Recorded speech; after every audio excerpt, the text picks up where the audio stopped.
उपमुख्यमंत्री अजितदादा पवारांच्या अपघाती मृत्यूनंतर राज्यातील राजकीय परिस्थिती बदलली। सुरुवातीला शरद पवार गटाने दोन्ही राष्ट्रवादी एकत्र करण्यासाठी दादा व साहेबांचे कसे प्रयत्न सुरू होते या मुद्द्यावर भाष्य केले। त्यानंतर तिसऱ्याच दिवशी सुनेत्रा पवारांनी उपमुख्यमंत्री पदाची शपथ घेतली। त्यानंतर शरद पवार गटाच्या कार्यकर्त्यांच्या चर्चांचा सूर बदलला। भाजप व अजित पवार गटाच्या काही मोठ्या नेत्यांना अनौपचारिक पद्धतीने टार्गेट केलं जाऊ लागलं। नगर जिल्ह्यातील शरद पवार गटाच्या नेत्यांनी यावर स्पष्ट बोलणं टाळलं। खासदार निलेश लंके, माजी मंत्री प्राजक्त तनपुरे यांच्या चेहऱ्यावर भविष्याची चिंता दिसत नसली तरी खासदार निलेश लंके यांनी अजितदादांच्या आठवणींना दिलेला अति उजाळा बरंच काही सांगून जातो। सध्याच्या राजकीय घडामोडी पाहता जिल्ह्यात अजित पवार व शरद पवार पक्षाचं काय चाललंय हेच आपण या व्हिडिओतून पाहणार आहोत। नमस्कार, मी अजय आणि आपण पाहत आहात अहिल्यानगर लाईव्ह 24। नगरी राजकारणाचं परफेक्ट ॲनालिसिस। 2023 मध्ये राष्ट्रवादी फुटली। स्वर्गीय अजित पवार यांनी काका शरद पवारांपासून फारकत घेतली।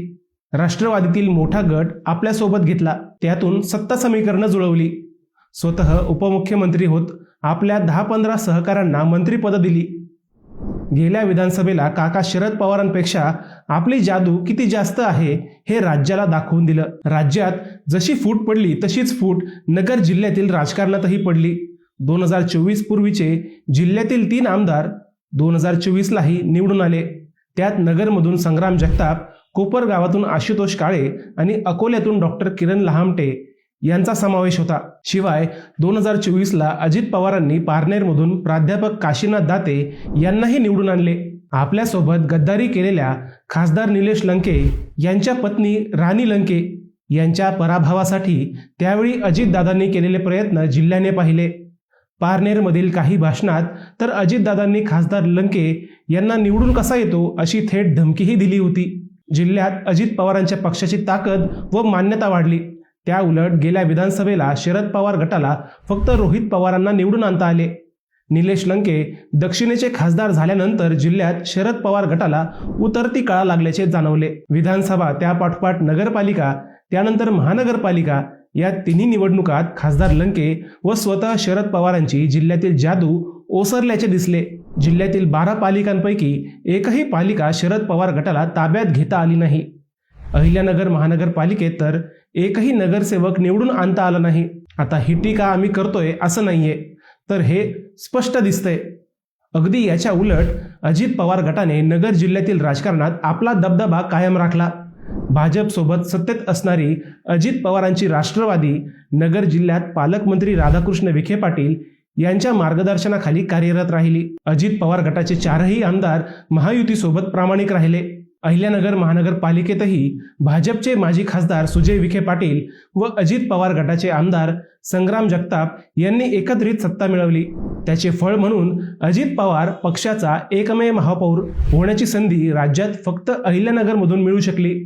आमदार जगताप, आमदार काळे, आमदार लहामटे व आमदार दाते यांची ताकदही दिवसेंदिवस वाढताना दिसली। अजित पवार गटाच्या नेत्या म्हणून सुनेत्रा पवार आता या पुढे आल्या आहेत। त्यांनीच पहिल्या महिला उपमुख्यमंत्री म्हणून शपथही घेतली। शिवाय अजितदादांचं होतं तसंच राजकारण त्यांचंही हे भाजपला पूरक असेल असं मानलं जात आहे। त्यामुळे शरद पवार गटाची चिंता मात्र वाढली आहे। गेल्या काही निवडणुकात शरद पवार गटाला अस्तित्वाची लढाई करावी लागली होती। जर अजितदादा असते व दोन्ही राष्ट्रवादीचे विलिनीकरण झाले असते तर किमान शरद पवारांच्या नेत्यांना भविष्यातील राजकारण सोपे गेले असते, अशा चर्चा सुरू होत्या। परंतु आता अजितदादा गेल्यानंतर शरद पवारांच्या पक्षातील नेत्यांची चलबिचल वाढल्याचे सांगितले जात आहे। सुप्रिया सुळे, रोहित पवार, जयंत पाटील यांच्या चेहऱ्यावरील हावभाव बरंच काही सांगून जात असल्याचंही राजकीय विश्लेषकांचं म्हणणं आहे। कदाचित पुढील काही दिवसात जयंत पाटील हेही भाजप किंवा अजित पवार गटात येतील अशाही शक्यता आहेत। काही विश्लेषकांच्या मते सुप्रिया सुळे व रोहित पवारही वाटेल त्या कमिटमेंटवर कदाचित दोन्ही राष्ट्रवादींचं विलिनीकरण करतील। मग असं झालं तर जिल्ह्यात भाजप, अजित पवार गट या सगळ्यांना अंगावर घेणाऱ्या खासदार निलेश लंके यांचं काय? कारण पारनेरमध्ये आमदार दाते, विजय औटी, सुजित झावरे या राष्ट्रवादीच्या नेत्यांसोबत खासदार लंके यांचं जमत नाही। जिल्ह्यातही पालकमंत्री विखे कुटुंबासोबतच त्यांचं पटत नाही। त्यामुळे उद्या जर दोन्ही राष्ट्रवादी भाजपसोबत आल्या तर खासदार लंके काय करतील हा प्रश्न आहे. अगदी तसाच प्रश्न माजी मंत्री प्राजक्त तनपुरेंबाबत पडताना दिसतोय. दुसऱ्या बाजूने विचार केला तर तनपुरे कुटुंबाने कधीच विखे किंवा इतर विरोधकांना थेट अंगावर घेतलेला नाही, विरोधापुरता विरोध ठेवला. तनपुरे कारखाना निवडणुकीतही विखेंनी तनपुरेंना थेट विरोध केला नव्हता. कदाचित भविष्यात मामा जयंत पाटील, अजित पवार गट किंवा अगदी भाजप सोबतही गेले तरी तनपुरे ॲडजस्ट करू शकतील किंवा विरोधकही तनपुरेंना ॲडजस्ट करतील. परंतु तसं खासदार लंकेंबाबत होईल का हा खरा प्रश्न आहे. राजकारण हा अनिश्चिततेचा खेळ आहे. आज जो शरद पवार गट भाजप किंवा अजित पवार गटाला विरोध करतोय तोच उद्या या दोन्ही सोबत येऊ शकतो. राज्यातल्या राजकारणाची गणिते केव्हाही बदलू शकतात. ती बदलली तरी जिल्ह्यातील राजकारणात हा बदल स्वीकारला जाईल का हे सांगता येत नाही. कारण येथील विरोधकांची एकमेकांविरोधात एवढी मने दुखावली आहेत की ती जुळतील असे सध्या तरी दिसत नाही.